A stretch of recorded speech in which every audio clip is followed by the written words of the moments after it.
আধিকারিক পরিচয় দিয়ে যানবাহন থামিয়ে তল্লাশি এবং তোলা আদায়ের চেষ্টার অভিযোগে শিলিগুড়িতে গ্রেপ্তার ৩।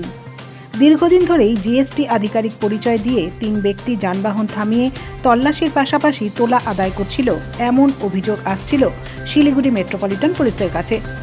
অভিযোগের ভিত্তিতে সোমবার রাতে অভিযান চালায় শিলিগুড়ি মেট্রোপলিটন পুলিশের নিউ জলপাইগুড়ি থানার পুলিশ। শিলিগুড়ির ফুলবাড়ি টোল গেট এলাকায় একটি সাদা গাড়িতে জিএসটি বোর্ড লাগিয়ে ৩ যুবক যানবাহন তল্লাশি করছিল।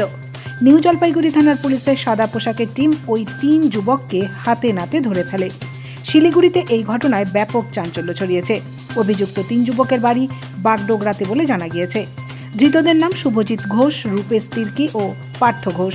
ধৃতদের নিয়ে আসা জিএসটি বোর্ড লাগানো সাদা রঙের একটি 4 চাকার গাড়ি আটকের পাশাপাশি 3 জনকে গ্রেপ্তার করে থানায় নিয়ে আসে পুলিশ। পুলিশ সূত্রে জানা গিয়েছে, জিজ্ঞাসাবাদে ধৃতরা স্বীকার করেছে এর আগেও তারা এমন কাজ করেছে। অভিযুক্ত 3 জনকে মঙ্গলবার জলপাইগুড়ি আদালতে পাঠানো হয়। এই চক্রে আরও কেউ জড়িত রয়েছে কিনা তার তদন্ত শুরু করেছে নিউ জলপাইগুড়ি থানার পুলিশ।